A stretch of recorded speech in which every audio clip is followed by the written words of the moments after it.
Hello dear students. तो dear students, आज हम करेंगे नेक्स्ट लेक्चर। तो जैसे कि आप जानते हैं कि जो हम क्या पढ़ रहे हैं, नेशनलिज्म इन इंडिया। तो यहाँ पर जो आज हम डिस्कस करेंगे वो हम डिस्कस करेंगे 1905। तो क्या हुआ था 1905 में? 1905 में स्वदेशी मूवमेंट को लॉन्च किया गया था। और इसके पहले मैंने क्या बताया था कि 1905 में हुआ था पार्टीशन ऑफ बंगाल। हुआ पहले लेक्चर में देख लें। अब देखो यहां पर है स्वदेशी मूवमेंट। एक मूवमेंट चली, ये मूवमेंट जो है ये चली थी कि against the partition of Bengal. Swadeshi movement क्यों चली?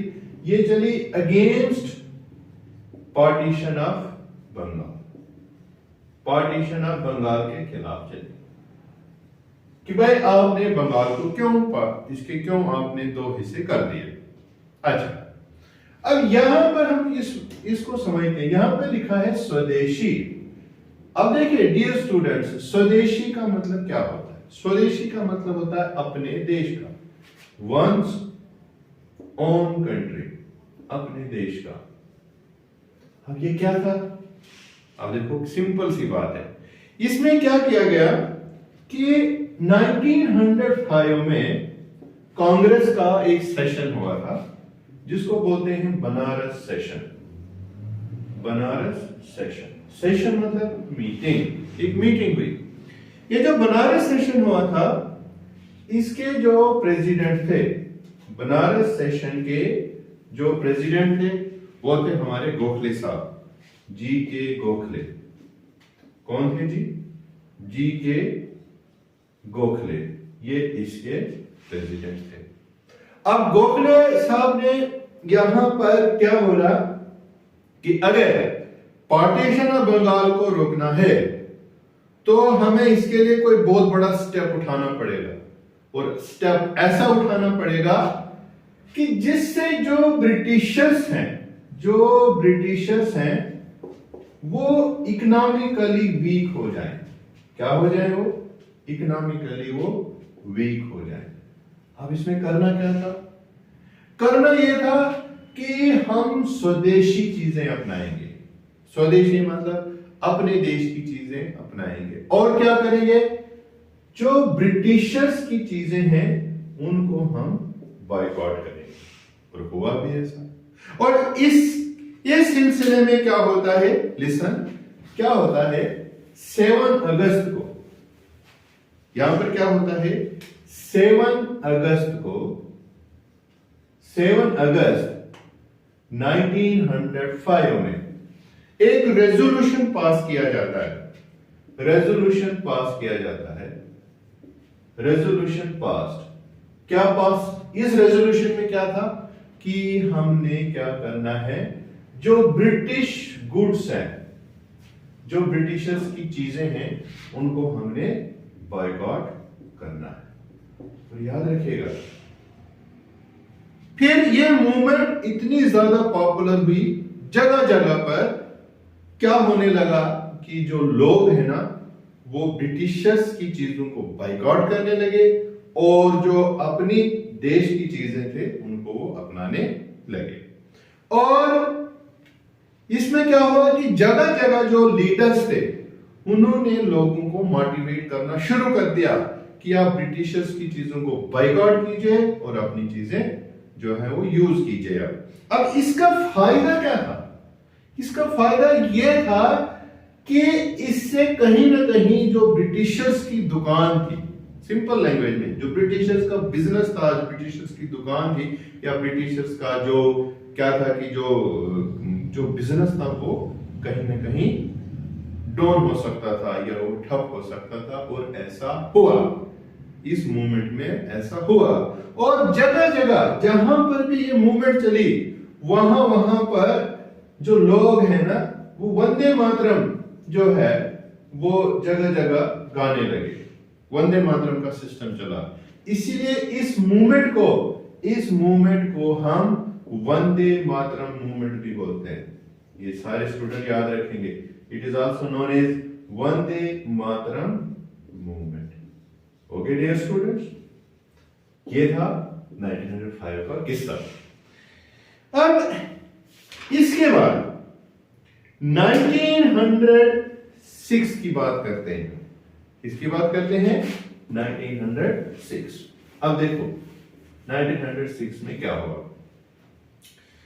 तो डियर स्टूडेंट्स 1906 क्या हुआ 1906 में? 1906 में एक और पॉलिटिकल पार्टी बनी थी। यहां पर बनी थी एक और पॉलिटिकल फाउंडेशन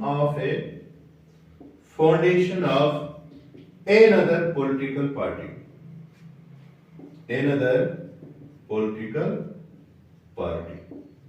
अब ये जो पॉलिटिकल पार्टी थी ये कौन सी थी?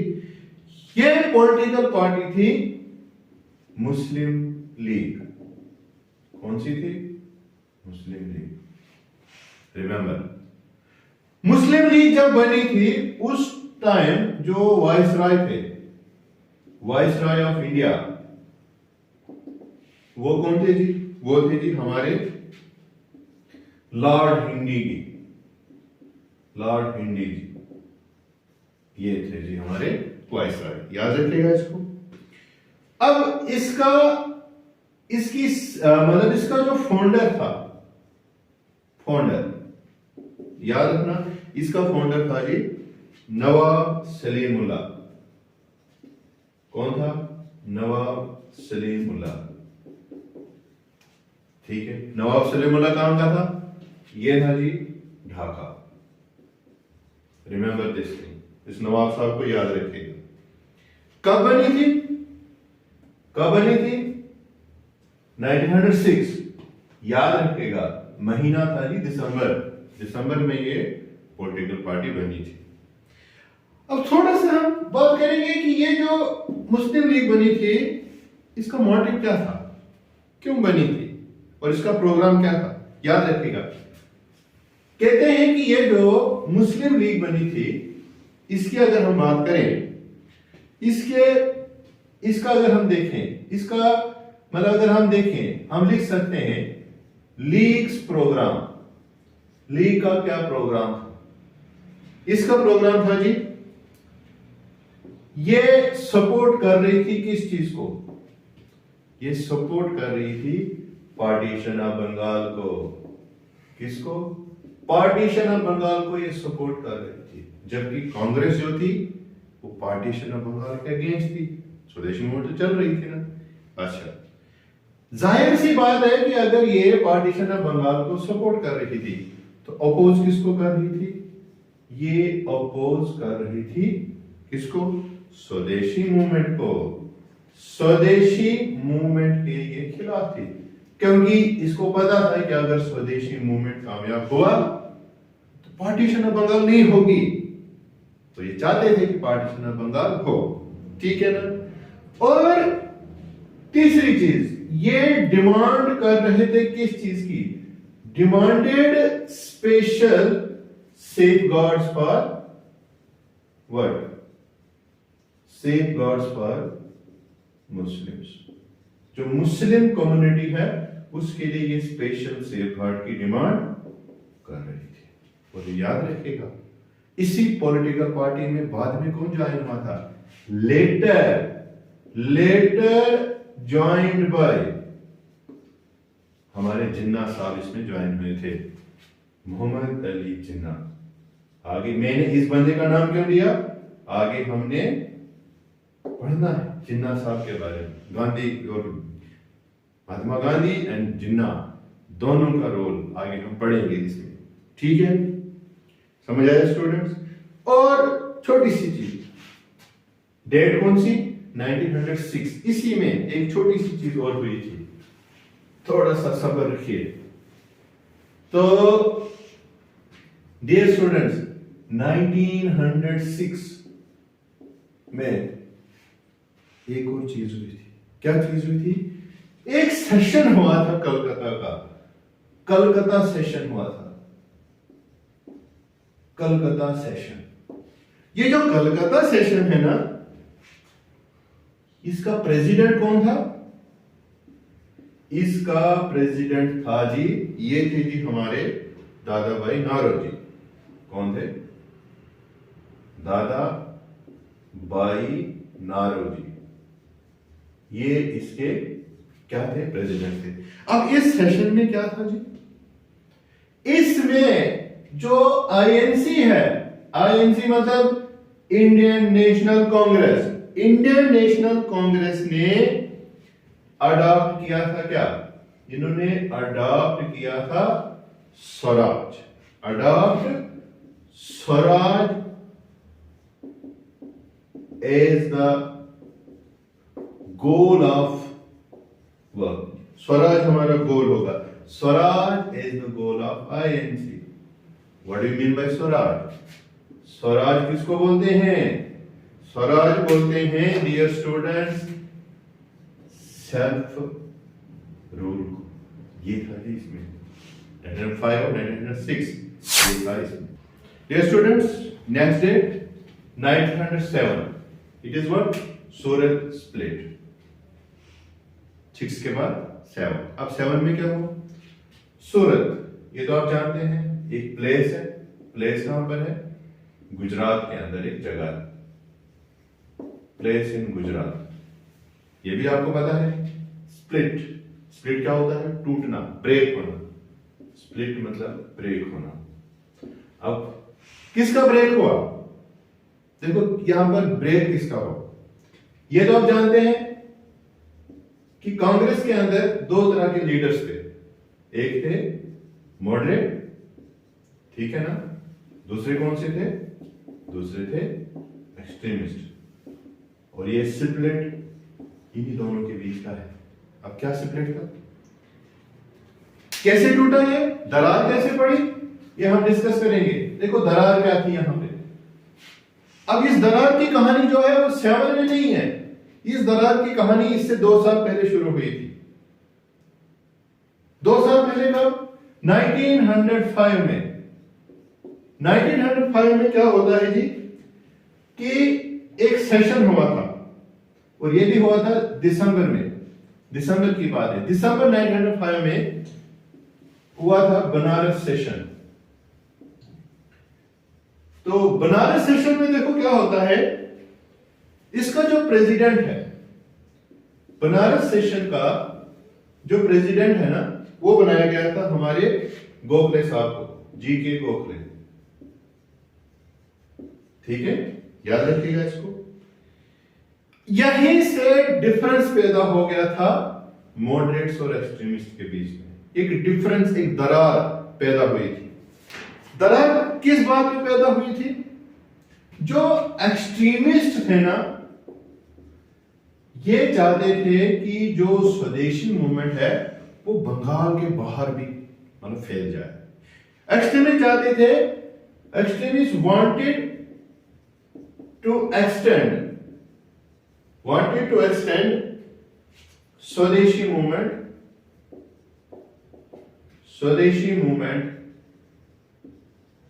Outside India. ये चाहते थे कि इंडिया के बाहर भी ये चले, क्योंकि बहुत पॉपुलर थी, क्योंकि ब्रिटिशर को बहुत ज्यादा नुकसान हुआ था। और एक्सट्रीमिस्ट चाहते थे कि सिर्फ बंगाल में ही इनका नुकसान ना हो, बल्कि ऑल ओवर इंडिया में अगर ये लॉन्च हो, इनका हर जगह नुकसान हो, ये कंगाली पर आ जाए और भाग जाए यहां से। लेकिन मॉडरेट्स जो थे वो क्या बोलते थे कि नहीं, जो मूवमेंट है वो कहां रहे, मूवमेंट कन्फाइंड टू बंगाल। ये चाहते थे कि जो मूवमेंट है वो रहे क्या, कन्फाइंड टू बंगाल। ये चाहते थे कि मूवमेंट सिर्फ बंगाल तक ही सीमित रहे। क्या करना है जी, इसको आगे बढ़ा के, चलो जी ठीक है। यहां पर भी अभी कोई टुकड़ा नहीं हुआ। टुकड़ा कब हुआ, यहां पर भी नहीं हुआ। फिर इसके बाद 1906, अभी मैं आ रहा हूं किस पे, 7 पे। 1906 में क्या होता है, कलकत्ता सेशन होता है, कलकत्ता सेशन। अब देखो इस सेशन में क्या था कि एक्सट्रीमिस्ट चाहते थे, एक्सट्रीमिस्ट वांटेड, ये चाहते थे कि भाई या तो आप बनाओ तिलक साहब को, बाल गंगाधर तिलक को, या लाला लाजपत राय, लाला लाजपत राय, लाल बाल पाल, तीन थे ना। इसमें से जो बाल थे, बाल गंगाधर तिलक और लाला, ये कहते थे या तो आप तिलक को या तो लाला लाजपत राय को क्या बनाओ, प्रेसिडेंट बनाओ। किसका प्रेसिडेंट बनाओ? इसको प्रेसिडेंट बनाओ, प्रेसिडेंट ऑफ वर्ल्ड, जो सेशन होगा उसका प्रेसिडेंट बनाओ। लेकिन जो मॉडरेट्स थे, मॉडरेट्स बोलने लगे ना, मॉडरेट्स वांटेड दादा भाई नारोजी, वांटेड दादा भाई नारोजी एज ए प्रेसिडेंट, दादा भाई नारोजी एज अ प्रेसिडेंट। लेकिन फाइनली क्या हुआ था? फाइनली क्या हुआ थी? फाइनली दादा भाई नारोजी को ही इलेक्ट किया गया। चलो जी ठीक है, अभी भी कोई ब्रेकअप नहीं हुआ, क्योंकि बात क्या है 1907। अब ये दरार तो आहिस्ता आहिस्ता, मतलब दरारें जो थे ना वो आहिस्ता आहिस्ता पड़ रही थी, लेकिन अभी पूरी तरह से बिखरे हुए नहीं थे। अब क्या होता है 1907, अब वो घड़ी आ जाती है जब ये दोनों एकदम से टूट जाती है। अब देखो यहां पर क्या होता है, ये वाली बात हम करते हैं 5 और 6। अब 7 में क्या होता है? 7 में क्या होता है कि यहां पर झगड़ा किस चीज पे था कि एक्सट्रीमिस्ट चाहते थे क्या कि जो सेशन है, जो आईएनसी सेशन है, इंडियन नेशनल कांग्रेस का जो सेशन है वो कहां पर हो। ये चाहते थे कि INC session held at Nagpur, ये चाहते थे कि सेशन कहां पर हो, नागपुर में हो, ठीक है ना। और नागपुर में सेशन हो और इस सेशन में प्रेसिडेंट किसको बनाया जाए? इस सेशन में प्रेसिडेंट बनाया जाए तिलक को या तो लाला लाजपत राय को, लाला लाजपत राय, इसको प्रेसिडेंट बनाया जाए। क्यों, ऐसा क्या था? याद रखिए, कहा जाता है कि जिस एरिया का प्रेसिडेंट रहने वाला होता था उस एरिया का प्रेसिडेंट नहीं बन सकता था, ठीक है ना। जैसे ये जो है, अगर हम बात करें किसकी, कि जो ये थे बाल गंगाधर जो तिलक थे, ये सूरत के थे। तो अगर सूरत में सेशन होता तो तिलक यहाँ के प्रेसिडेंट बन ही नहीं पाते। इसीलिए ये बोलते थे कि सेशन कहां हो, नागपुर में हो, इसलिए चाहते थे। लेकिन मॉडरेट्स क्या चाहते थे? मॉडरेट्स ने बोला ना कि सेशन कहां हो, सेशन शुड हेल्ड एट सूरत, सूरत में ये सेशन हो। क्यों सूरत में सेशन हो? ताकि जो तिलक है वो प्रेसिडेंट ना बन पाए। मतलब वो चाहते थे, क्यों सूरत में, कि तिलक जो है वो एक्सक्लूड हो जाए, किससे? एक्सक्लूड फ्रॉम द प्रेसिडेंटशिप, वो प्रेसिडेंटशिप से एक्सक्लूड हो जाए, वो प्रेसिडेंट ना बन पाए। नतीजा क्या होता है? नतीजा ये होता है कि ये जो सेशन है ये सूरत में होता है और जो तिलक है वो वहां के प्रेसिडेंट नहीं बन पाते। और नतीजा क्या हुआ कि यहां से इन दोनों के बीच का झगड़ा इतना ज्यादा बढ़ गया कि इन्होंने अलग अलग काम करना शुरू कर दिया। यहां से क्या हो गया कि मॉडरेट्स अलग हो गए, सॉरी एक्सट्रीमिस्ट अलग हो गए और मॉडरेट्स भी क्या हो गए, यहां से अलग हो गए। होप सो स्टूडेंट्स, जितना मैंने आज आपको पढ़ाया समझ आया होगा। आपसे रिक्वेस्ट है, please do like and share.